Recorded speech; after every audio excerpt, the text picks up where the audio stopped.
Among history's most remarkable figures, Commodus was born on August 31st in the year 161 in the ancient city of Lanuvium near Rome. He was the son of Emperor Marcus Aurelius and Faustina the Younger. His father, Marcus Aurelius, was widely respected as a wise and capable ruler known for his philosophical writings, especially Meditations. Many historians see him as one of the greatest emperors of the Roman Empire. Commodus, however, would later gain a very different reputation. While Marcus Aurelius was admired for his wisdom and leadership, Commodus became infamous for his extravagant lifestyle and controversial rule. Some ancient historians, such as Cassius Dio and Herodian, wrote harshly about him, describing him as a reckless and self-indulgent ruler. However, modern historians warn that these accounts might be biased since they were written by members of the Senate, a group that suffered under his leadership. Commodus' mother, Faustina the Younger, was the daughter of Emperor Antoninus Pius. She married Marcus Aurelius at a young age, and they had at least 14 children together. Many of their children did not survive infancy. Commodus had a twin brother named Titus Aurelius Fulvus Antoninus, but he died at the age of 4. From birth, Commodus was part of a powerful ruling family, yet his reign would be remembered very differently from that of his father. As the son of Emperor Marcus Aurelius, Commodus received an education designed to prepare him for leadership. His father, a philosopher and ruler, believed in the importance of wisdom and learning. To ensure Commodus was well prepared, Marcus Aurelius brought the best teachers from across the Roman Empire to educate his son. These teachers specialized in subjects like literature, rhetoric, philosophy, and government. According to ancient sources, Commodus' main tutors included one Socrates, who taught him Greek, and Tiestius Capella, who instructed him in Latin, and Titus Ius Sanctus, an expert in rhetoric. Additionally, the famous physician Galen was responsible for his health and medical training. Despite having excellent teachers, Commodus did not show much interest in academic studies. Instead, he was more drawn to physical activities like chariot racing, singing, dancing, and gladiatorial combat. Ancient historians suggest that Commodus did not take his education seriously.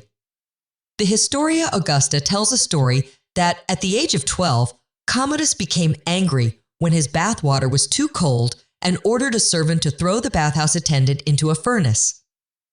While this story may be exaggerated, it reflects the belief that Commodus showed signs of cruelty from a young age. Despite his father's efforts, Commodus did not develop the same discipline or wisdom that Marcus Aurelius had hoped for. His lack of interest in education would later influence the way he ruled the empire. At the age of 5, Commodus was officially given the title of Caesar, marking him as the future ruler of the Roman Empire. His father, Marcus Aurelius, wanted to secure a smooth transition of power and made Commodus co-emperor when he was still a teenager.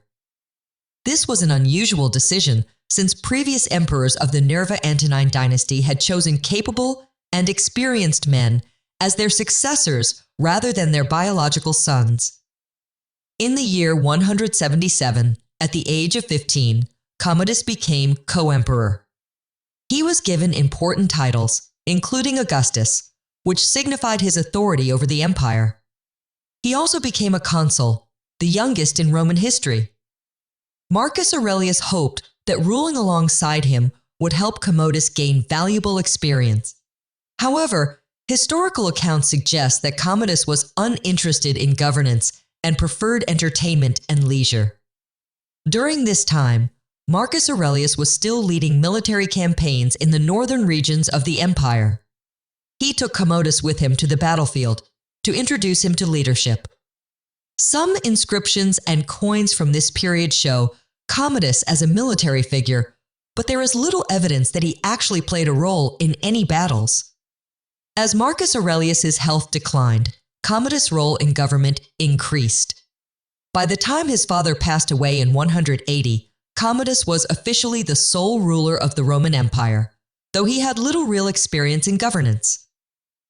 In the year 180, Marcus Aurelius passed away while leading a military campaign. Commodus, who had just turned 19, became the sole ruler of the Roman Empire. Unlike his father, who was known for his wisdom and discipline, Commodus had little interest in military affairs or political administration. One of his first decisions was to end the wars his father had been fighting against Germanic tribes. Many historians argue that Commodus could have won greater victories if he had continued the campaigns, but instead he made peace and returned to Rome. His return to the capital was marked by grand celebrations. The Roman people welcomed their young emperor with excitement, hoping he would continue the legacy of his predecessors. However, the Senate and the military had concerns about his leadership abilities.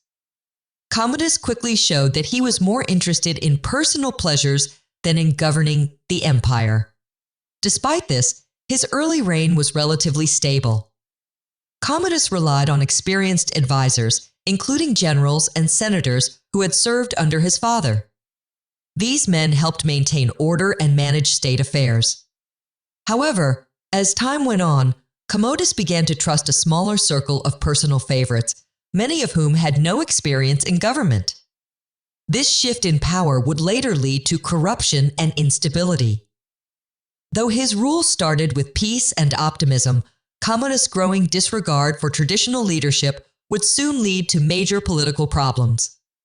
As Commodus settled into his role as emperor, he became increasingly detached from governing the empire. He surrounded himself with close advisors, many of whom were more interested in their own power than in the well-being of Rome. Corruption grew as these advisors influenced Commodus, making decisions that favored their interests. Wealthy individuals could buy government positions, and high-ranking officials often used their influence to enrich themselves. In the year 182, the first major conspiracy against Commodus took place. His own sister Lucilla, along with a group of senators, plotted to assassinate him. Some historians believe Lucilla wanted to remove Commodus because she felt he was unfit to rule, while others suggest she was motivated by personal ambition. The plot failed when the assassin hesitated at the last moment, allowing Commodus' guards to intervene. Lucilla and the other conspirators were quickly arrested and executed. This event deeply affected Commodus. He began to see enemies everywhere and became increasingly paranoid. He ordered the execution of many senators and military leaders whom he suspected of plotting against him. His fear led him to rely even more on his trusted advisors, particularly his chamberlain and his Praetorian Guard commanders. These actions created tension between Commodus and the Senate. While the Roman people still enjoyed the entertainment he provided, many in the government saw him as reckless and dangerous. His paranoia would continue to shape his rule in the years ahead. As his reign continued, Commodus became more focused on entertainment and his personal image rather than governing the empire. He sought to present himself as a heroic figure, comparing himself to Hercules, the legendary warrior of Roman mythology. He had statues made of himself wearing a lion's skin and carrying a club just like Hercules. Commodus wanted to be seen as a strong and fearless leader, but many senators saw his behavior as foolish and unworthy of an emperor. One of the most controversial aspects of his rule was his participation in gladiatorial combat. Unlike other emperors who sponsored games, Commodus actually fought in the arena himself. While he claimed to be a skilled warrior, most of his fights were staged, and his opponents were often unarmed or much weaker than he was. This led some people to admire him, while others saw it as a disgrace to the dignity of the emperor. Commodus also organized elaborate games where he killed wild animals in front of large crowds. He once claimed to have killed 100 bears in a single day.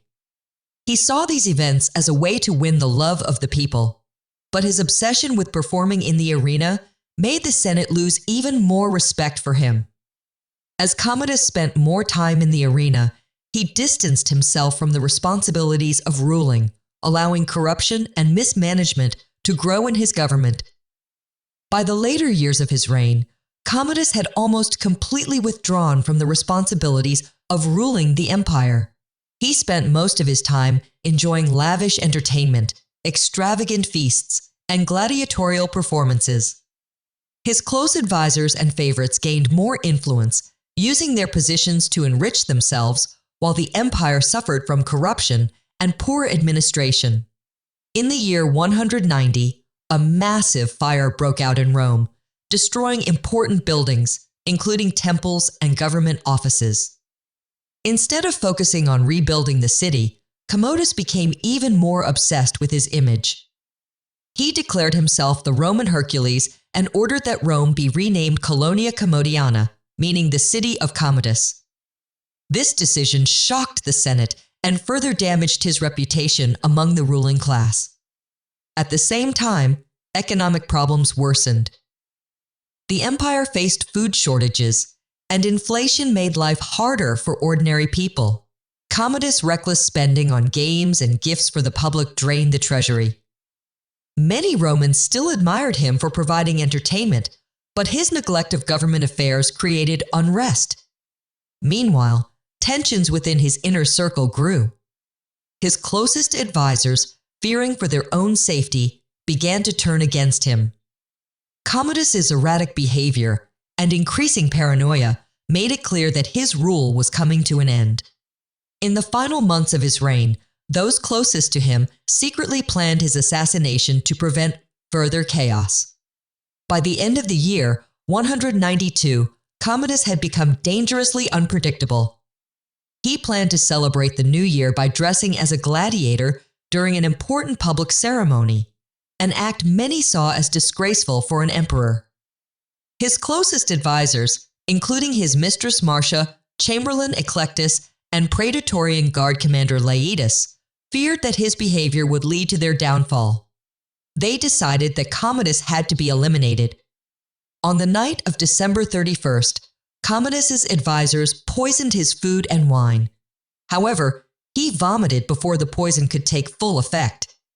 Realizing their plan had failed, they sent a wrestler named Narcissus to his room. Narcissus strangled Commodus to death while he was lying on his couch. The emperor, once obsessed with his own strength, was killed by an athlete in his own palace.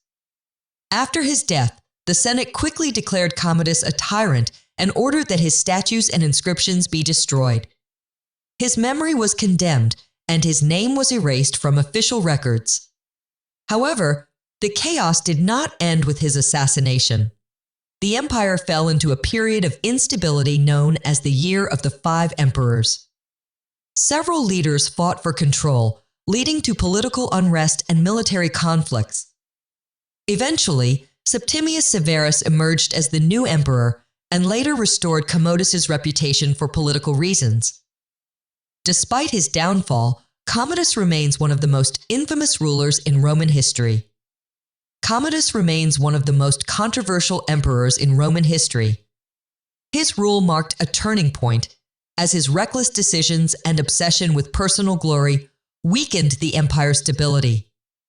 While his father, Marcus Aurelius, had worked to uphold strong leadership, Commodus prioritized entertainment and self-indulgence. His favoritism, corruption, and neglect of government responsibilities contributed to the unrest that followed his death. However, Commodus was not without support. Many common people enjoyed the grand spectacles and games he provided, as well as the generous monetary gifts he distributed. While the Senate despised him for his erratic behavior, his popularity among the masses helped him maintain power for over a decade. Even after his assassination, Emperor Septimius Severus later rehabilitated his image for political reasons, officially deifying him as a god. The debate over Commodus' legacy continues. Was he a tyrant who neglected state affairs to indulge in debauchery and corruption while eliminating political opponents without a second thought? Or was he more of an egalitarian ruler who favored the common people by offering generous monetary donations and regular entertainments at the expense of the conservative elites, enabling him to retain popular support for much of his reign? What do you think about Commodus' rule? Share your thoughts in the comments below. Don't forget to like, share, and subscribe for more historical content. Thank you very much for watching.